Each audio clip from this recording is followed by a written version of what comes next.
It's time again for another installment of The Basics, and in sticking with the Star Trek CCG, I want to talk about spaceline navigation for multiplayer games. You may recall an episode I did before the break where I talked about a 3-player game utilizing a triangular spaceline. I've had a question come in over the summer asking me how it works and how to use the spaceline in that 3-player triangle. So I'm going to try to explain it right now as best I can. So you're about to embark on a 3-player game using a triangular spaceline, and you're wondering, which way am I going to go when the gameplay starts? What am I doing? Well, you have to ask yourself some other questions first. What deck are you using?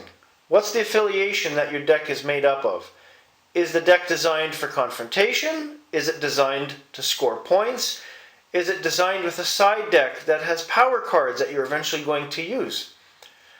These are all valid questions that you need to figure out the answers to before you start, because those will influence how you play the triangular spaceline and what direction you start off with.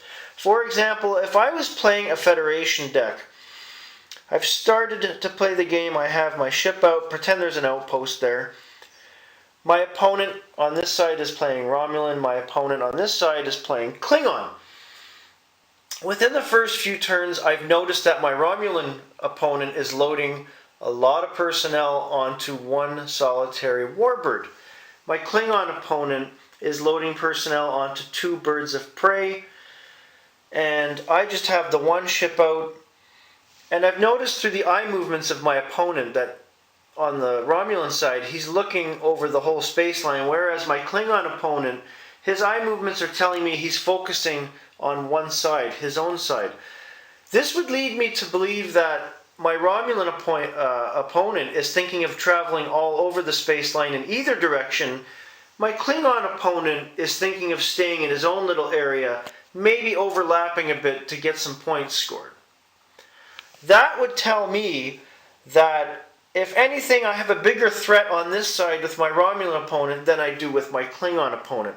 They both utilize cloaked ships. I do not. Therefore, at the beginning, I might stick to my missions first and foremost to get some points and maybe avoid that conflict early on.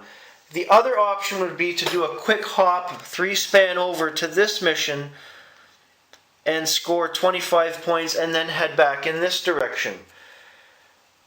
It's a lot to take into account when you're playing in a 3-player game with a triangular spaceline, because you don't just have one opponent and a straight line spaceline. He could be starting at either the opposite end of you, and you may or may not encounter him sooner rather than later. You have a very real threat of either opponent spilling over onto your end of the spaceline, either attempting missions, confronting you, initiating battle, whatever. So, believe it or not, in a 3-player game, I'm more paying attention to eye movements and in the number of ships my opponents are putting down than a lot of things. That is how I determine which way to go on a triangular spaceline. That has served me well in the past.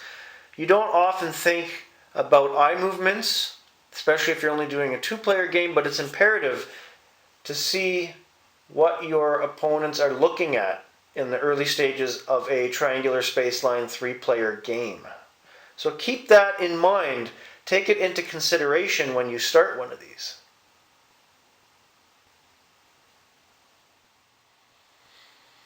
You might also want to take into consideration that by having an extra opponent, you now have potentially 2 opponents instead of 1 that are going to use extra copies of certain trap cards to get you stuck or slowed down.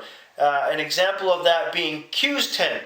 In a normal deck against one opponent, I would maybe have 2 Q's tent, maybe 1 in reserve in a side deck if I'm feeling adventurous.